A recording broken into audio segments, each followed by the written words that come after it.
کہ ایک عورت جس سے غلطی ہو گئی اور اس کے پیٹ میں ناجائز بچہ ہے، اس کو کسی نے درے مار کے منوایا نہیں ہے بلکہ وہ خود آ گئی ہے اور آ کے کھڑی ہوئی اور کہتی پتہ کیا ہے، کہتی یا رسول اللہ میں ہلاک ہو گئی ہوں۔ حضور نے پوچھا تجھے کس نے ہلاک کیا؟ تو کہتی کیا؟ حضور میرے گناہ نے مجھے ہلاک کر دیا، یعنی میرا مال نہیں ڈوبا، میرا گھر پہ کسی نے قبضہ نہیں کر لیا، میں کوئی کسی شخص نے میری جائیداد نہیں ہڑپ لی۔ یہاں تو ہلاکت صرف یہی ہے نا کہ دولت چلی گئی۔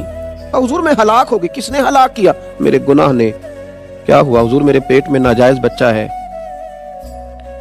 مجھے میرے گناہ کو پاک کر دیا جائے۔ یہ وہ ضمیر ہیں جو حضور نے بیدار کیے۔ تو محبوب نے فرمایا واپس جا، جب بچہ پیدا ہو جائے تو تب آنا۔ شارحین نے لکھا ہے 8 ماہ کے بعد آئی، پھول سا بیٹا لائی۔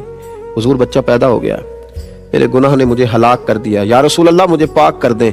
تو میرے محبوب پاک علیہ الصلوۃ والسلام نے فرمایا واپس جا، جب یہ روٹی کھانے لگے تو تب آنا۔ شارحین کہتے ہیں گویا حضور فرما رہے تھے کہ غلطی تیری ہے، تیرے بچے کی تو نہیں ہے نا۔ 2 سال کے بعد آئی، بچے کے ہاتھ میں روٹی کا لقمہ، اور حضرت انس بن مالک رضی اللہ تعالیٰ عنہ کہتے تڑپ کے روئی، عرض کرنے لگی حضور میں ساری رات سو نہیں پاتی، یہ میرا گناہ مجھے بیدار رکھتا ہے، یا رسول اللہ مجھے پاک کر دیں، اگر اسی حالت میں چلی گئی تو میں اپنے رب کو کیا منہ دکھاؤں گی، یا رسول اللہ میرے اوپر رحمت کی نظر ہو، میں ہلاک ہو گئی۔ یہ ضمیروں کی بیداری ہے۔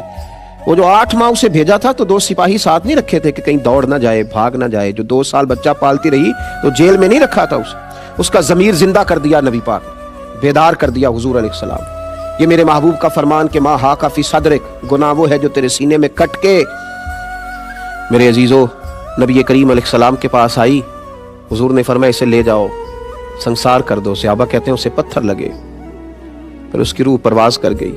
یہاں تک تو اس کی توبہ تھی۔ پھر رحمت للعالمین نبی نے فرمایا صحابیات سے کہ اسے اٹھاؤ، غسل بھی دو اور کفن بھی پہناؤ۔ غسل دیا، جب کفن پہنایا تو میرے محبوب پاک علیہ السلام نے، حضرت انس کہتے ہیں حیران تو اس وقت ہوئے جب مصطفیٰ کریم نے فرمایا صفیں بناؤ، میں خود جنازہ پڑھاؤں گا، میں جنازہ پڑھاؤں گا، میں رحمت للعالمین نبی خود نماز جنازہ کی امامت کروں گا۔ جن کے جنازے کی امامت پر اللہ رحمتوں کی برکھا برسا دیتا ہے، تو محبوب پاک علیہ الصلوۃ والسلام نے جنازہ پڑھایا۔ ایک صحابی نے کہا حضور اس کا جس نے ناجائز بچہ جنا آپ نے جنازہ پڑھایا، اس کا جنازہ؟ تو نبی پاک صلی اللہ تعالی علیہ وآلہ وسلم نے ارشاد فرمایا تم نے گناہ دیکھا ہے، توبہ نہیں دیکھی؟ تم نے اس کا احساس نہیں دیکھا؟ وہ کس درد سے آئی، کس ذوق سے توبہ کی؟